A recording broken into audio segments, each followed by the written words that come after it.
Hey everybody, it's Amedeus, it's Jim, and we are here on a Monday. And Amadeus, since last week spoke to each other, a lot has happened in college basketball as we now have the Sweet 16, and a bit of a surprise. Most of it's chalk.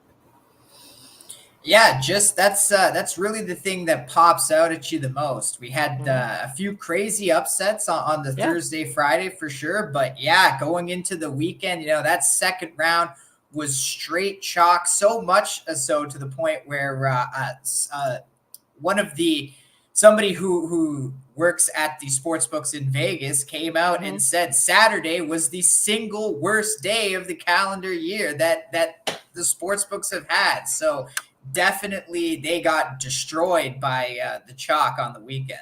yeah, and I don't know. It's a couple of other things. One thing surprised me was that all of the ACC teams, went through. I mean, Yeah, I didn't. even NC State, who happens to be the lowest Yeah, seed left in the tournament now. yeah. I mean, NC State's won 7 games in a row. So because they had to come in into the ACC tournament, basically that was a play in for them. They've literally had 7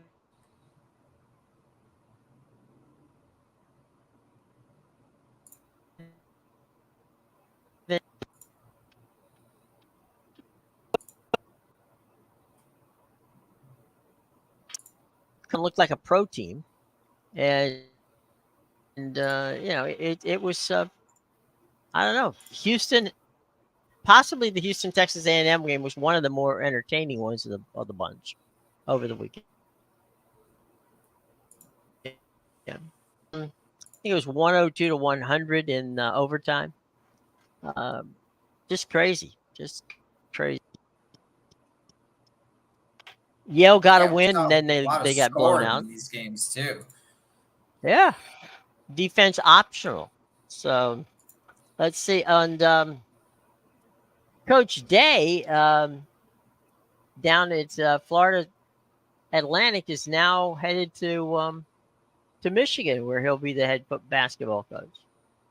Yeah, I saw that. We talked about how the move made sense for him to go Hmm. to a bigger school just because you Right. brought the team back Hmm. for this one season. They wanted to give it a shot again after Hmm. going to the Final Four. They weren't as good this year. Lost in the first round, rightfully so. They didn't belong in Hmm. the tournament over our nephews anyway. Right. And yeah, it was one of those things where you kind of knew the team was gonna fall apart, and it makes total sense to me that the coach is now jumping ship as well.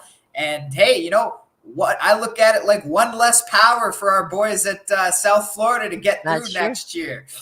Well, I mean, we've seen where coaches have done well in the tournament for the smaller schools, and then have ended up, leveraging that into a much better job. I mean, obviously, the last one that this happened to was, you know, Florida Gulf Coast. A lot of people didn't, had never heard of it, and there they are in the Final Four, which is, it,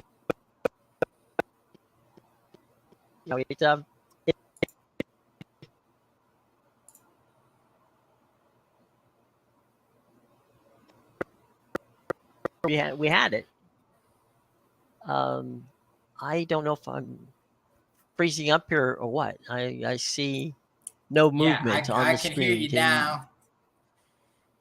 I can hear you Sorry. now. Yeah, it's Um, having a bit of technical difficulties. Typical Monday here. You know what? What else is new?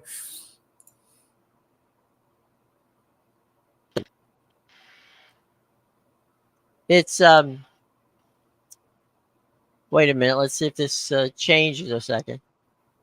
We're having technical issues here for just 1 minute. Don't go away, folks. Hang on with you.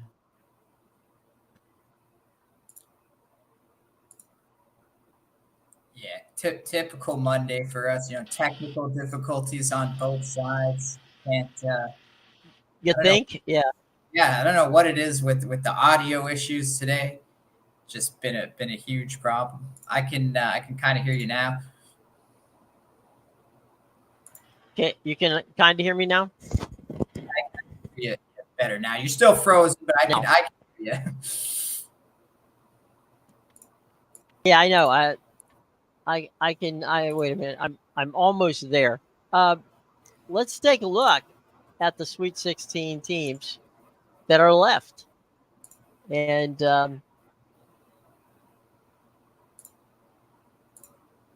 North Carolina is still there. I don't know that. Again, we shouldn't be surprised.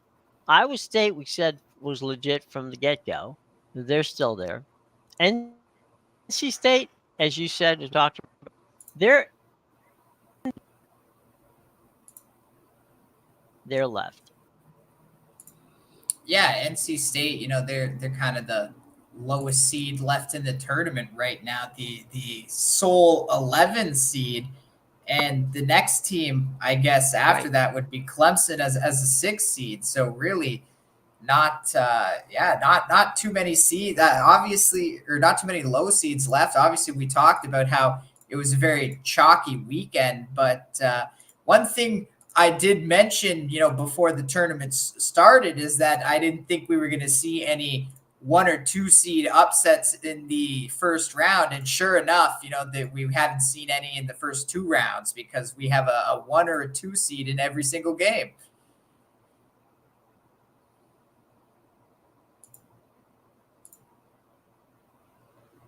You're on mute, Jim.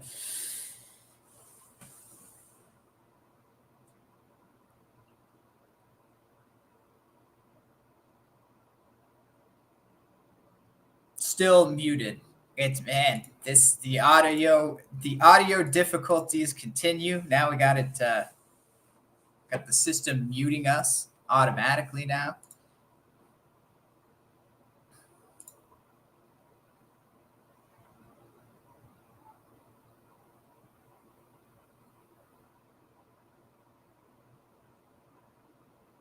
And now Jim is just completely frozen on my end. I don't know if I'm frozen as well, but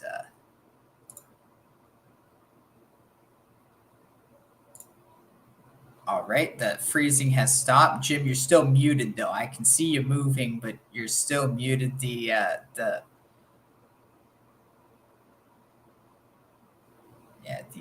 audio and the technical Unmuted now. There we go. Just not in our favor today for sure. Yeah. Somebody doesn't want us on. Okay. So I'm a little discombobulated, folks. I apologize. Here we go. Where are we on the list of 16 teams? Yeah, so the last thing I mentioned is just really, I mentioned before the tournament started we weren't going to see any 1 or 2 upsets in the first round, and here we are in the Sweet 16, and there's a 1 or 2 seed in every single game, so we didn't see any 1 or 2s go down yet. We also thought that the Big East was undervalued. I mean, beyond, of course, the obvious, UConn, and there we see, a team from from the Marquette from the Big Ten. I'm sorry, the Big East, and Marquette is playing fantastic basketball as well. Yeah, they've also gotten healthier, which really helped. It's funny because they ended up getting Kolek back in the first round, but they were missing. So I'm going to butcher his name, Iguodaro there, but Right. yeah, they were missing him due to an illness, and then they had them both back in the last game, and that was a tough one. Colorado was a hot team, obviously, high scoring team, one of the best shooting teams in the country, and that Marquette pretty much dominated that game start to finish. Obviously, it got a little hairy at the end there, but good on Marquette. Definitely came out and showed they're the team that we thought they were, and even Creighton, they struggled with Oregon in that game, but in the end, they pulled away by 12 points, I think, in the overtime there to win that one. So anytime you can, outshoot a team 15-2 in 5 minutes and win a game in overtime by 12 points is impressive to me, because when a game goes to overtime and you got a team like -6, -7, it's very rare they're going to cover that spread. And sure Yeah. enough, Creighton went and did it with their 12-point win. So definitely very impressive there. Yeah, all three Big East teams on to the Sweet 16. And all 4 ACC teams on. And I guess the Big 12 had some issues, although Arizona came through. Well, Arizona's not in the Big 12. They're in the Soon to be Pac-12. Big Yeah. 12. It's a Freudian slip on my part. Colorado looked good for 2 games. Then they got beat in, yesterday. I was a little surprised at Utah State. I thought maybe they would do better, but then again, they didn't have an easy task in playing a very tough UConn team. But as I said before, I don't know if we were muted or what, but the only big surprise to me is Clemson. I know that NC State's there, but Clemson surprises me because I just didn't think they were the kind of team that could make it that far. Yeah, Clemson's definitely a surprise, especially since they knocked out Baylor in the last round. I was on Baylor myself yesterday, so wasn't great to see that. But yeah, it's funny with the ACC, these ACC teams. We talk about how their conference really isn't that strong. It's very top heavy, especially this season, and it's not one of the strongest conferences in the country yet. When it comes to the tournament, their teams, step up. We saw it with Miami last year, a team that wasn't really expected to go deep, and they went to the Final Four. Maybe Clemson's this year's Miami. We'll have to see. But yeah, the proof is in the pudding. All 4 ACC teams still moving on. So, and San Diego State is back. Kudos to them. They weren't, they were a good team, but we didn't necessarily think that they had that kind of run left in them. Yeah, and I think the big thing for San Diego State is out of 6 Mountain West teams that made the tournament, they're the only one that survived to the Sweet 16. Yeah, 100%.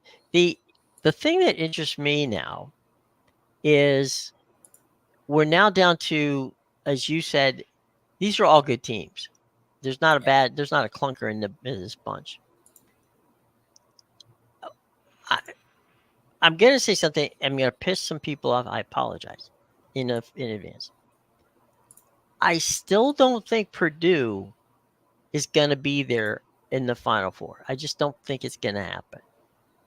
They played well, but they're so dependent on their front line basically scoring and not giving you a second shot, that if they come against a team who is athletic enough to be able to get space and hit threes, that could be a problem for them. Yeah, I totally agree with that. It's been pretty evident that Purdue is, one player in this tournament. They're great at hitting threes. I'll definitely give them that. And it's hard to defend because you got to make the choice. Are you going to double team Edey, or do you defend the 3? And obviously you're going to try and take Edey out of the game, which is going to open up the 3. But Purdue's got to play Gonzaga in this next round. And from the way Gonzaga has been shooting in this tournament, they could definitely give Purdue a run for their money. I totally agree with you. I personally didn't have Purdue in my Final Four. Now, I had McNeese beating them. That was obviously Gonzaga things happen. Took the throttle to them, but it wouldn't be shocked if Gonzaga was the team that kicked Purdue out. And even if Purdue gets past them, they'll have to face Creighton or Tennessee in the next round. And I'm sorry, but either one of those teams is not going to be an easy game for them either. No, and but Zach Edey's is a fine player. There isn't any question about it. But they fall off talent-wise, I would say in the 5 to 8 range, right? they got 4 guys who can ball out, but 5, 6, 7, 8 is where they're going to be sorely tested in the next round. It's going to be interesting, and full on to Creighton too. I mean, there's a team that has flown under the radar. I don't know how you can fly under the radar as good as they are, but you can, and they did. So they're there, and there's some very entertaining matchups coming up this Thursday and Friday. Yeah, definitely. And you said we're down to the point where basically it's all good teams. We haven't seen like the huge upset. So it's all, you're getting the high seeds, the strongest teams, and it's reflected in the lines, because the biggest line this week is UConn -11, but they're playing San Diego State. You look at all these other games, you're not really getting high spreads. A majority of the games are in that 2-6 range, really. The only exceptions being Arizona as a 7-point favorite over Clemson, which might even be a little steep in my opinion. Arizona only covered by a half point against Dayton. Right. And the way Clemson's been playing, they could definitely keep that a closer game. Like they dominated Baylor the entire time. And then the other one is Marquette over NC State. And even then, that one's only 6.5 really. But everything else is pretty much 5 or less.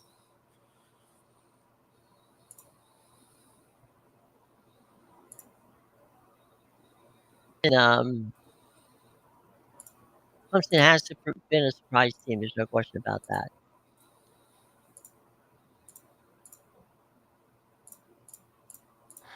Frozen. Yeah, little Nuggets frozen. frozen. Yeah. Hang on.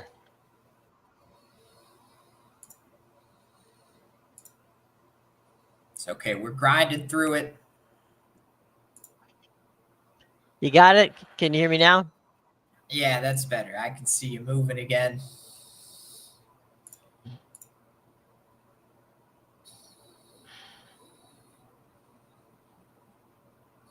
Oh, all right.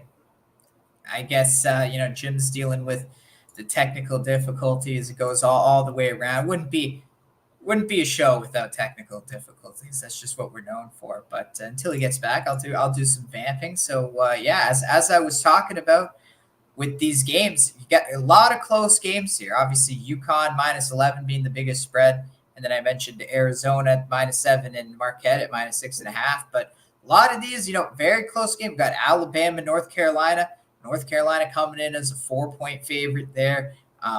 Iowa State, -2 against Illinois, -5 for Purdue against Gonzaga, and -4 for Houston against Duke, and -3 for Tennessee against Creighton. And it's funny because in every single one of these situations, you have the higher seed as the slight favorite. And I think we all know it's definitely not going to go down that way, especially since the first 2 rounds were super chalk, and the books even came out and said they got destroyed by the chalk.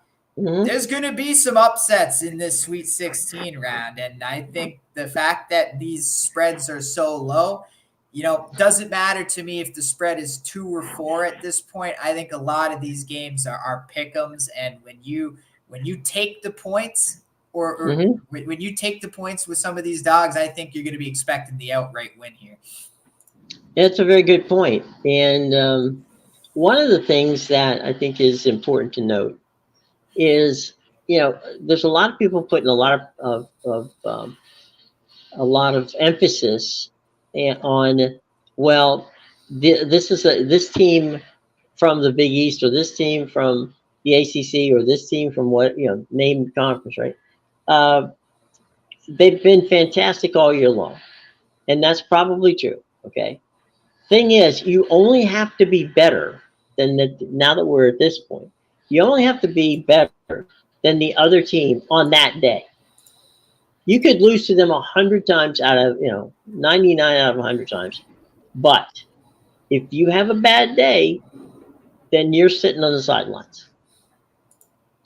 Yeah, definitely. And we've seen that already. Like look at Nevada. Nevada could have gone a lot deeper into this tournament, and Mm-hmm. one not even a bad day. They were dominating that entire game. You have a bad 5 minutes, and there goes your 17-point lead. And now all of a sudden you're flying home after the first game. So definitely, I think we've seen it in the first two rounds already, and we're going to see it again in the Sweet 16 for sure.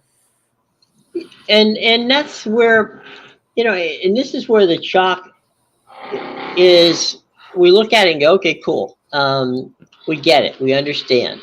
Uh, it's going to be a very interesting situation and seeing how this whole thing plays out because, as you said, Vegas is going to be a little bit more uh, cautious in how they put the lines out. And you said while I was switching over here, and you hit it right on the head, and that is Vegas. Vegas right now is not putting out big lines, and don't expect that they will. Yeah, definitely, and that's how they get you too with a lot of these smaller spreads, right? So let's Mm-hmm. take this Alabama North Carolina game for example. You got Mm-hmm. North Carolina as a -4. This Right. game is more of a pick 'em, but just because Mm-hmm. it's a pick 'em, you don't necessarily take the +4 with Alabama just automatically because Right. believe me, North Carolina could win this game by double digits, as you said, right? Alabama has a bad game, and North Carolina Mm-hmm. shows up to play, easily could win the game by double digits. But if you're going to take Alabama +4, you're working under the impression that they're going to win the game. And that's where the Mm-hmm. short spreads come into play because now it's one of those things where it makes it difficult when you give the higher seed or the better team or whatever you want to call it that short line because now Mm-hmm. you're saying these games are pretty much pick'ems, but now you're saying, okay, I need the better team to win by 5. They could win the game, but it could be a very close one. Maybe they win by 2 or 3, as we saw.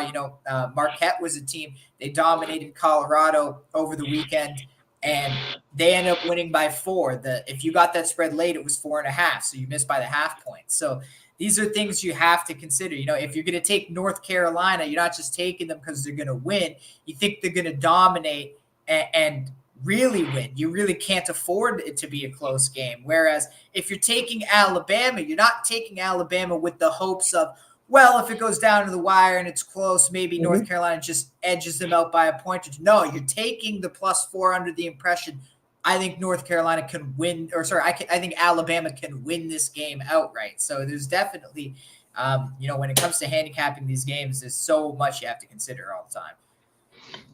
That's all good. Yeah, those are all good points. And the one other, the only other one that I would add to it is what we've seen in some of these close games. Right, is a parade for all intents and purposes to the free throw line. So, take a look at who's hitting those free throws. When you start doing your research on the teams, those free throws are crucial down the stretch. You miss one, and it could be the difference between you winning your wager or not. Number one, and your team winning or not. Yeah, Yesterday in the NIT game that South Florida was playing against VCU, uh, they had a chance for a 3-point play the old way, and the kid walks up to the stripe, and the free throw would have tied the game with about a minute left to go in the game. He missed the free throw. VCU gets the rebound, and they had to immediately foul the guy, and that's what caused the march to the charity stripe over the last 45 seconds of the game. yeah, it So changes the complexion of the game because, as you said, yep. you tie it up. All of a sudden, VCU takes Mhm. more time to think about their play, try to get maybe an easy 2 and take some time off the clock. Whereas now you've put yourself in a position where you're still down by 1. If VCU hits a 3, it's a 2-score game. Or as you said, South Florida has to foul, and then all of a Yep. sudden, if they make 2, it is a 3-point game, and it's a lot harder to tie it with that three than to just, drop a good play and drive the basket or get an easy two. Yep. And CBS just came out with they reseeded the top, the Sweet 16. So I'll tell you what, I'm going to go through the seeding with you, and you let me know whether you think you agree or disagree. All right, UConn is number 1. I'm not going to disagree with that. All right. Purdue, based on wins of 28 and 39 points, they feel that, CBS feels, that the closest team to beating UConn is Purdue. I don't know. I don't know that anybody can beat UConn at this point in time. But, they are number 1 seed, so, again, we talked about it. We talked about the fact that Zach Edey is he's averaging 26.5 points a game and 17.5 rebounds in the 2 wins. Those are almost unstoppable points.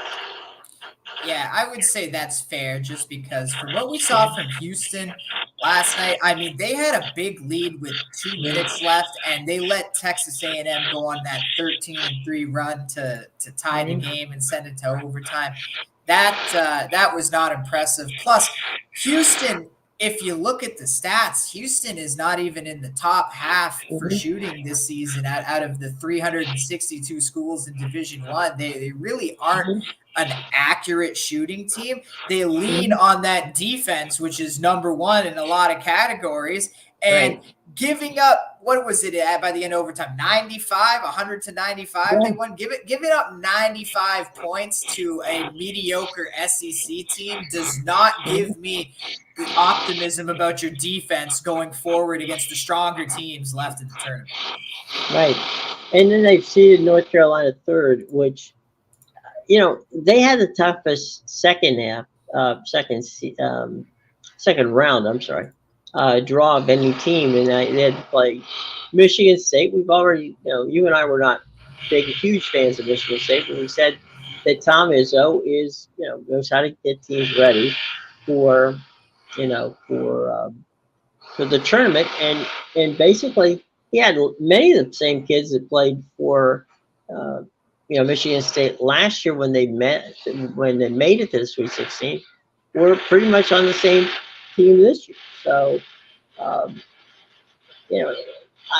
can see where Carolina gets props, and they should for the time being.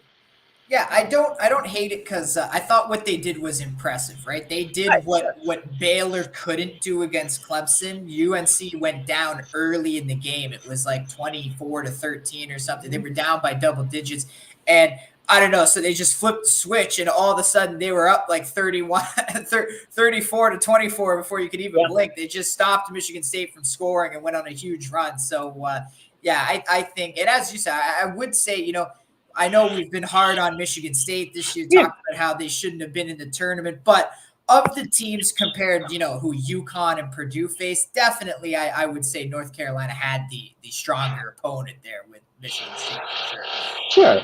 And especially the coaching aspect too. Obviously he's a guy that has success in the tournament. So that's tough team to beat. I will give respect to the Tar Heels for that. Then we have Houston at 4. And, look, they had, it's kind of hard to quantify this, but Houston had to play Texas A&M, okay? And unless you live in the state of Texas, you don't know how much the rivalries of like a Houston versus a Texas, or a Houston versus a Texas A&M or an SMU or whatever. Every school in the state of Texas hates the other school. So, not only did they get Texas A&M, which is a good basketball team, but they also got, a team that despises them almost as much as they despise, Texas A&M.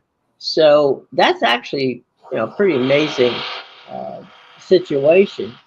And, they they they scored 95 points on Texas A&M. That's almost unheard of because Texas A&M has they get there by defense. They don't normally get there by their offense. So a Yeah, very I interesting think situation. I think the drop to 4 is warranted for Houston because, like I said, Mm-hmm. I get it. It's a tough SEC team that you're playing in Texas A&M. And as you said, the Texas rivalry is there. Obviously, Texas A&M is going to get up for it when they know Mm-hmm. Houston's the number one ranked team in the country coming into the tournament. But they had multiple opportunities to put Texas A&M away, and they did. Right, Even when there was 2 minutes left, you all you have to do is not let the other team go on a 13-3 scoring run, and you win the game in regulation. So right. definitely, Houston worries me going forward. We'll have to see. Here's another team that worries me going forward: Arizona. When they played Long Beach State in the first game, Long Beach State made things interesting early. Then they played Dayton. And Dayton made the game interesting late. But Arizona was able to find a way to come through and win. Now their original seed was 6, and now they've been pumped up, one step on the totem pole here to number 5 in the rankings. The number 6 team. The reason I'm not stopping here is I just want to throw this combination up to you. The number 6 seed in the reseeding is Iowa State. Now they were originally an 8. I think Iowa State has done a really good job of impressing, me, anyone who watches them play, that they're a legit Final Four team. Yeah, Iowa State should definitely be above Arizona there. I don't know. Again, too much respect to Arizona. Iowa State was good enough to be a 1 seed coming into the tournament. Obviously, they gave the 1 seed to North Carolina, but this Iowa State team, that game against Washington State, they did not struggle in. They Mhm. went back and forth in the first half, but they came out of halftime and they put Washington State away. It was not really a game in the second half, and obviously, South Dakota State never stood a chance. So I definitely think Iowa State is a threat in this tournament. Well, they moved Illinois up. Now Illinois was originally at 12. They moved him to 7. With all due respect, I just the wins that they came up with was Morehead State and Duquesne. Okay, and I no shade meant on those fine institutions; they're good, but again, I just don't think that Illinois has been tested. Yeah. I agree, and yeah, they destroyed the opponents they played, but like you said, Duquesne was really a team that wasn't supposed to be there from the A10. Hey. They were not good. They were good. They did have a winning Mm-hmm. conference record, and they were in the top half of the conference, but Mm-hmm. they were not as good as the 4 or 5 teams ahead of them in the Right. conference, and they had to go on that run just to make it in the conference Mm-hmm. tournament. So, absolutely, I agree with you. Um, we'll see what this Illinois team is made of because they're going to be playing Iowa State next. But yeah, this is they're a team that definitely hasn't been tested. Then we got Duke, which is an 8 seed. Originally, they were a 13. I don't have any problem moving Duke up. I don't know that at 8 I would have moved them to 8, but definitely moving them up. They beat a very interesting and very uh, talented James Madison team, and you know it's you know beating them by 38 points basically is an impressive feat because James Madison is not a bad basketball team. Yeah, Duke definitely dominated in that game. It was ridiculous, but I still don't think they're this great team. And frankly, I would put Marquette ahead of them and Illinois just because Yeah. Marquette played their first game of the tournament. They were missing Iguodaro, and they finally had, a full healthy team against Colorado. And yeah, okay, maybe they struggled at the end there, and Colorado made it a game. But Marquette was leading that whole time. I was on Colorado. Mhm. I watched that game. Colorado covered by a half point, but they had the lead maybe once or twice in the entire game, and they led by 1 point, and it was not for very long. So Marquette, I think wherever they fall on this list should be higher than the last two teams. They're coming up. Number 9 is Gonzaga, and I have no trouble moving them up either. Uh, this is another one where you have to trust the coach, right? And Mark Hughes been here, and Mark Hughes has his team playing. Now they did beat two teams that were they beat McNeese State, and then they beat a very depleted Kansas team. So I don't know if you can gauge anything on that, but I do think that they looked good playing, and we'll have to see. Now, number 10 is Marquette, and I agree with you wholeheartedly. Marquette, in my mind, is possibly, you might be able to move them up all the way to 5. Yeah, I agree, move Gonzaga up, but I don't know how you can justify putting them ahead of Marquette. As you said, they Right. beat McNeese and a watered down Kansas team. Not to mention you have them ahead of Tennessee and Creighton as well. Right. Like this is exactly like when Gonzaga beat St. Mary's in the last game of the season, and everybody just crowned them. They're the best in the conference, even though they had the worst conference record. And St. Mary's also beat them in their house. None of that counts. This Gonzaga team is amazing. And then what happened? They went and lost to St. Mary's in the conference. So look, we can pump Gonzaga up as much as we want, and I very well think they could beat Purdue this week. They have the team to do so, but they're not getting past the Elite Eight. There's no way. Here's our Marquette team at 10, and the original seed was 7, so they literally dropped them, which I can't figure that out. And they got healthier. Imagine that, right? Right. That's where the logic doesn't come in. I mean, they beat Western Kentucky in what was, one. It wasn't a. It was more of a defensive, half court, do what you have to do to win type of game, and they did. Then they turned around and then they ran Colorado. They ran with Colorado, and that was the game that you got into high numbers there, and so I don't see why they penalized them by moving them down, from a 7 seed down to a 10 seed, because to me, the eye test showed that Marquette was a much better team than, the 3 teams we talked about that's ahead of them. Yeah, too much padding Gonzaga and Illinois on the back there.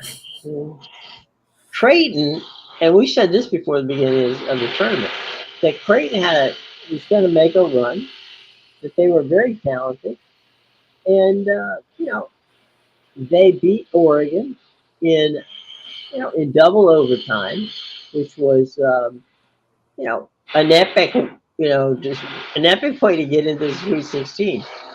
But this is a good basketball team, and they're just not getting any of the respect that I think that they deserve.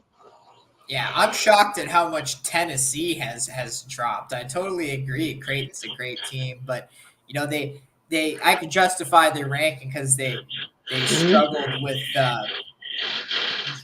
Oregon. They needed overtime to win that game. Yeah, they blew them out in overtime, which is very hard to do, but we'll see, right? Oregon hung with them in that game. We'll see what happens in this next one. Tennessee, I'm just shocked hasn't been on the list yet because they're a 2 seed, and from the sounds of it, they blew St. Peter's out by 30 in the first round. Yeah, I didn't love the way they played Texas. I didn't think Texas was that good, and they didn't cover the spread in that game. But I still don't think Tennessee should be as low as where we're going to find them on this list.